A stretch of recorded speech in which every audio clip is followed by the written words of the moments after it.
The sun burned low in the sky, casting long shadows across the barren land. Cain, burdened with exile, walked aimlessly, his feet dragged through the dust, his heart heavy with regret. The mark on his forehead glowed faintly, a constant reminder of his sin. As the stars emerged, a faint light shimmered in the distance, a sign of someone. His isolation turned to curiosity, and his weary steps quickened toward the glow. Reaching the land of Nod, Cain was astounded. The desolation he'd expected gave way to a vibrant scene. Clusters of strange, human-like figures gathered around fires, speaking a language foreign to his ears. Their features were distinct, their tools and shelters primitive yet ingenious. Cain hid behind a boulder, watching in silence. Were these Adam's descendants, or something entirely different? His heart raced as his solitude was confronted with a world he did not know. Enjoying the story? Like, subscribe, and share to support us. Let's continue. A woman among the villagers caught Cain's attention.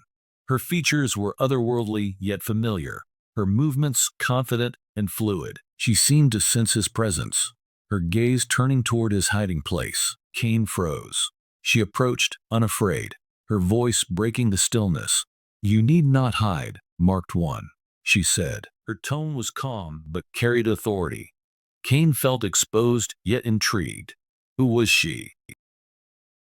Introducing herself as Awan, she spoke of the mark on his forehead and his crime against Abel. Her knowledge unnerved Cain.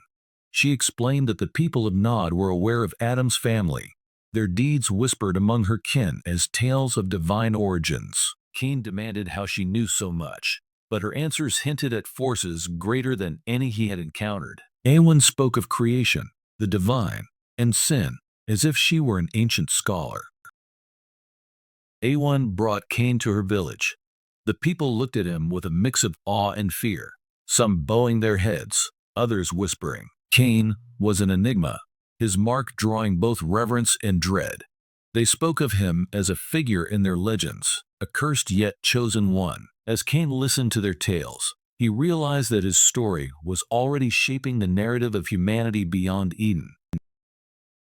Sitting by a fire that night, Cain learned that these people were not descendants of Adam and Eve. Awan explained their origins, speaking of an earlier creation, beings tied to the earth and molded by divine hands. They were distinct from Cain's lineage, yet their lives intertwined with his in ways even they could not fully understand. This revelation shattered Cain's understanding of humanity's singularity.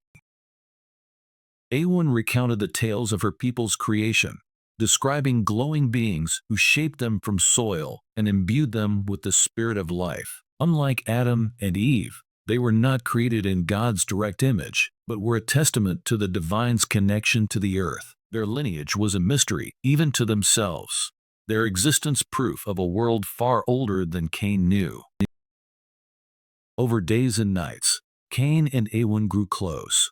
He found her presence soothing, her wisdom a balm for his tormented soul. Though guilt gnawed at him, Awan's words reminded him of his capacity for change. They shared stories of their pasts, their burdens, and their fears. Awan saw in Cain not a murderer, but a man searching for redemption. Slowly, Cain began to trust her. As Cain settled into life among the people of Nod, tensions began to surface. Some villagers questioned his presence, believing his mark brought misfortune.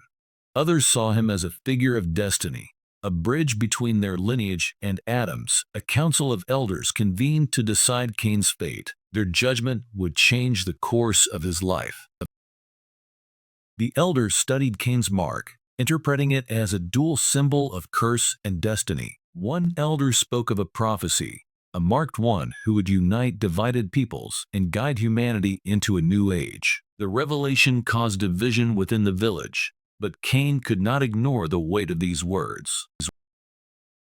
The villagers hesitantly accepted Cain after the elders declared him part of their destiny. Awan suggested a ritual to symbolize his integration into their community. The ceremony was solemn, combining elements of her people's traditions and Cain's memories of offerings to God. Cain was anointed with oils, and the mark on his forehead seemed to glow brighter. as if in acknowledgement of this union. Despite this acceptance, Cain felt the weight of his past pressing harder, as if warning him that peace would always be fleeting. Abel and Cain's relationship deepened further. Their union, though celebrated cautiously by the villagers, was profound. One night, Abel shared a vision. She had a tree with roots that reached deep into the earth and branches that touched the heavens. She told Cain it symbolized their shared destiny to bridge two realms, the mortal and the divine. Cain, moved but skeptical, wondered aloud if his mark was a curse or a tool of fate. As Cain and Abel began their life together, the village faced its first major crisis since his arrival. A drought struck, threatening their crops and livestock. Villagers whispered that Cain's curse had brought this misfortune. Determined to prove his worth, Cain offered to teach them farming techniques passed down from Adam. Reluctantly, they agreed, and under Cain's guidance, the fields began to recover. Cain's efforts brought temporary relief, but resentment simmered among the villagers. A few spoke openly against him, calling his mark an omen of destruction. Abel defended Cain fiercely, urging the community to focus on the hope he brought. Yet, Cain began to feel the pressure of balancing his role as both an outsider and a leader. Abel announced that she was with child. The news brought mixed reactions. For Cain, it was a moment of joy, but also fear. Would his child inherit his mark? Would they bear the weight of his sin? As the villagers celebrated cautiously, Cain retreated to the wilderness to seek solace in prayer. In the silence, he heard no divine voice, only the rustling of the wind. Abel gave birth to a son, Enoch. His arrival was celebrated as a sign of renewal for the village. Cain held his son for the first time, overwhelmed by the fragility of new life. The villagers, seeing the child unmarked, began to soften their stance toward Cain. For the first time, Cain felt a glimmer of hope that his line might transcend his curse. As Enoch grew, he showed remarkable curiosity and intelligence, often shadowing Cain during his work in the fields. One day, Enoch asked Cain about the glowing mark on his forehead. Cain hesitated, then began to tell his son the story of Abel. With every word, Cain's guilt resurfaced, but Enoch listened without judgment, asking only, "Did you try to make it right?" The peace was disrupted when a traveler arrived, ragged and desperate. He spoke of strange beings, giants who roamed distant lands and sowed destruction. The villagers were terrified, but Cain saw this as a warning that their fragile unity could be shattered by outside forces. He urged the village to fortify itself, an act that would prepare them for the trials to come. Under Cain's guidance, the villagers began to build walls around their settlement. Abel suggested creating stockpiles of food and weapons. Though these preparations brought a sense of security, they also stoked fear. Some questioned whether such measures would draw conflict rather than deter it. Cain wondered if his mark was silently orchestrating these events. Tensions in the village grew as whispers of distrust against Cain and his mark spread like wildfire. Villagers who had once cautiously accepted him now openly questioned whether his presence attracted the looming threats of drought, strange travelers, and tales of giants. Abel saw this division clearly and urged Cain to address it. Despite his reservations, Cain stood before the village one evening, the firelight casting shadows on his face. He recounted his crime and banishment, describing the weight of his curse. "Yes," he admitted, "I bear a mark of guilt, but it is also a reminder of the mercy I was shown. Let me repay that mercy by helping us thrive." His words struck a chord with some, but further deepened suspicions in others. Despite Cain's plea, factions began to form within the village. One group believed his mark was a sign of divine punishment, while others saw him as a figure of destiny. The schism disrupted daily life, with arguments breaking out during council meetings and ceremonies. Abel took it upon herself to mediate these disputes. She met with each faction privately, urging them to see Cain's actions, not just his mark. Meanwhile, Cain threw himself into work, expanding the irrigation system and teaching villagers new methods to preserve food. His hope was that his deeds would outweigh their fears. At the same time, he began to notice a troubling distance growing between himself and Enoch, who seemed frustrated by the village's struggles. The strained peace was disrupted when Enoch returned from an expedition to the wilderness with a startling discovery. He had found a cave etched with carvings that depicted events eerily similar to their lives. The central figure bore a glowing mark on their forehead and stood between two groups, one cloaked in light and the other in shadow. The elders interpreted the carvings as a prophecy, suggesting Cain's presence was part of a greater cosmic struggle. The younger villagers, however, saw the carvings as evidence that their lives were predestined, stripping them of choice. This revelation intensified the debates about Cain's role, forcing him into a position of reluctant leadership. Cain wrestled with the revelation, doubting whether he could bear the responsibility the carvings implied. One urged him to view the prophecy not as a fixed fate, but as a guide for what could be. Inspired, Cain gathered the village and proposed building a sanctuary, a safe haven not only for them, but for future generations. His vision of a fortified settlement that combined their knowledge and traditions began to inspire unity. Even his detractors reluctantly joined the effort, finding purpose in the grand projects. For the first time in years, the village buzzed with hope and cooperation.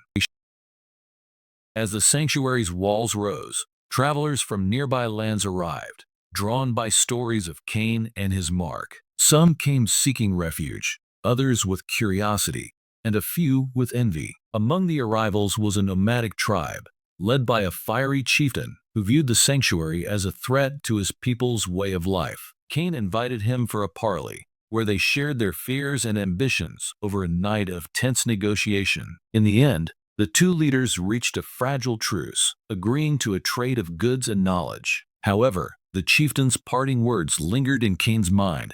You build walls to protect your people, but walls also create enemies. With the truce secured, the sanctuary grew into a thriving settlement named Enoch, in honor of Cain's son. It became a center of trade, culture, and invention. Enoch himself began to take on a leadership role, working tirelessly to improve the city's defenses and governance. Yet, as the settlement flourished, new challenges emerged. Travelers brought tales of far-off conflicts, while jealous tribes eyed the city's prosperity. Enoch, eager to prove himself, proposed expanding their influence through alliances. Cain, however, cautioned restraint, fearing ambition would lead to ruin. Their once strong bond strained as father and son clashed over the city's future. A council meeting descended into chaos when news arrived of a nearby tribe demanding tribute. Enoch argued for a show of strength, while Cain advocated diplomacy.